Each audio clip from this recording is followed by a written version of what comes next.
Oh, hi. You guys are here for the Photoshop tips and tricks, right? Let's get on it.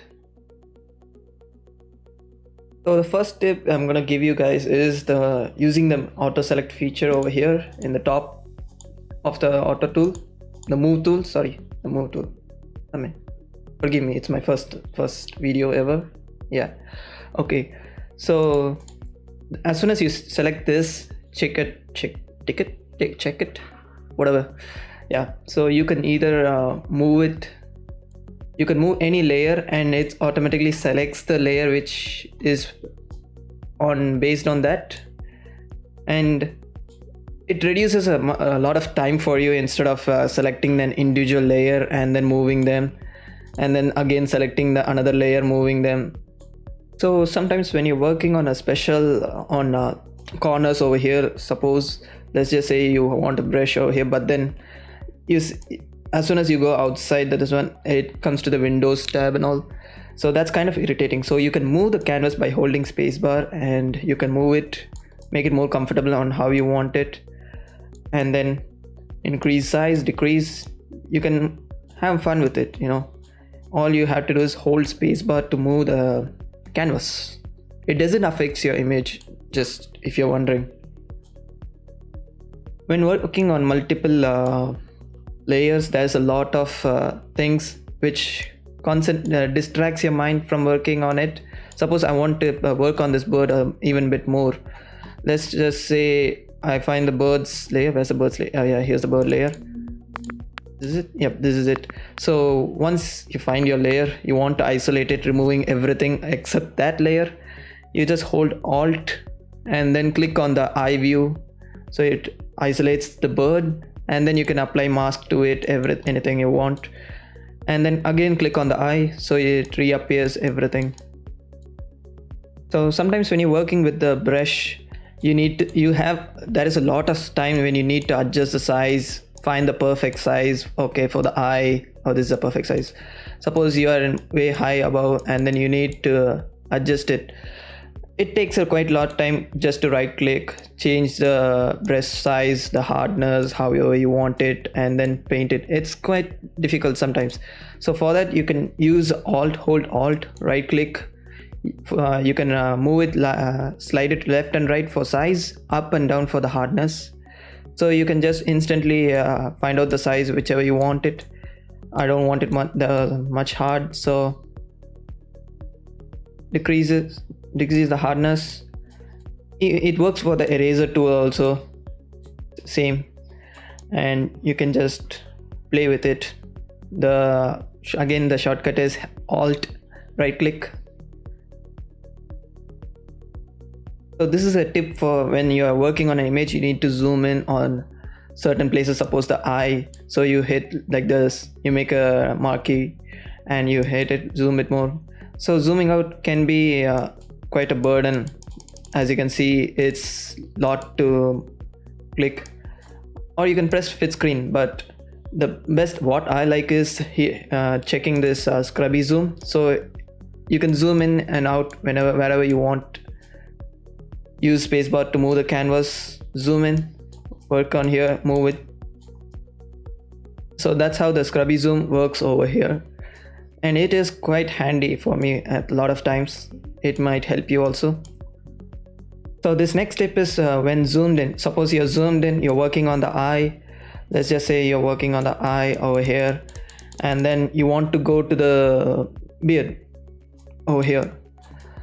Instead of moving and then working again, and then suppose you want to come back to the eye, it's a tight work, so instead of that, you can just hit H, hold H and left click, drag it, drop it.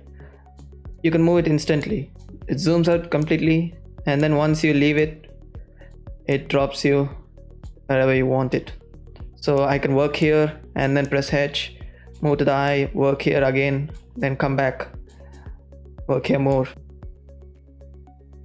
So this is a trick, kind of, not a tip, it's a trick.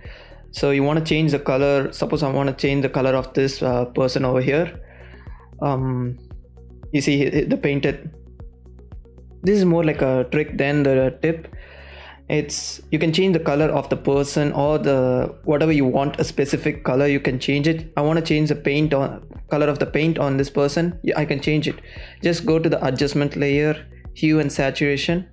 Once you select that, you see this arrow finger pointing.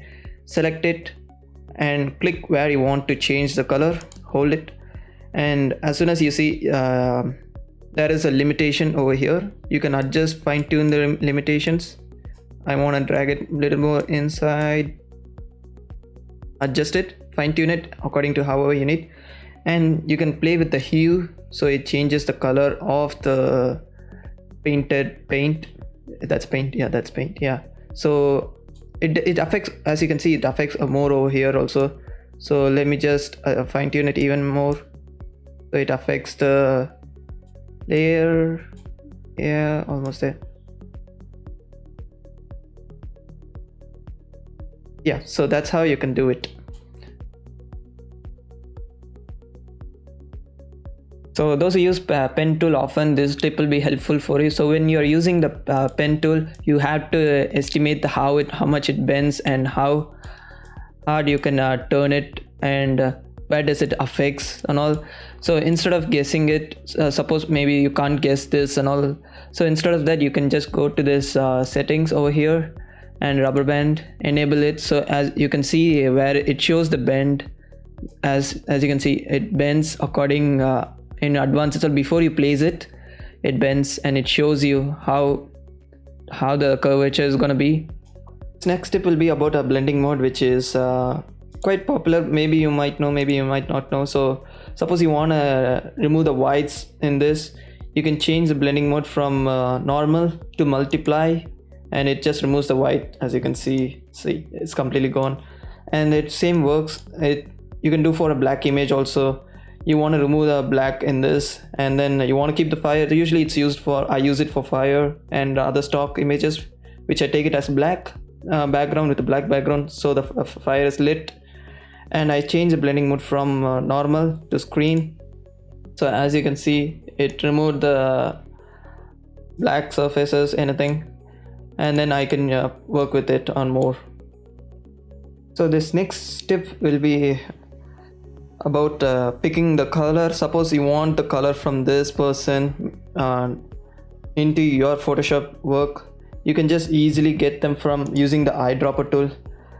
Select the eyedropper tool and then hold, drag it outside the canvas and outside the Photoshop. You can use it on the person. As you can see, it's showing the color of the person. If you look at the color wheel, even his color, skin tone, you can choose, or you can whatever in this outside the screen, you can choose anything, whatever you color you want. I'm gonna go with this vest, I called it, I don't know what it's called. And then you can bring it back, you can paint the color. It's the similar color, as you can see.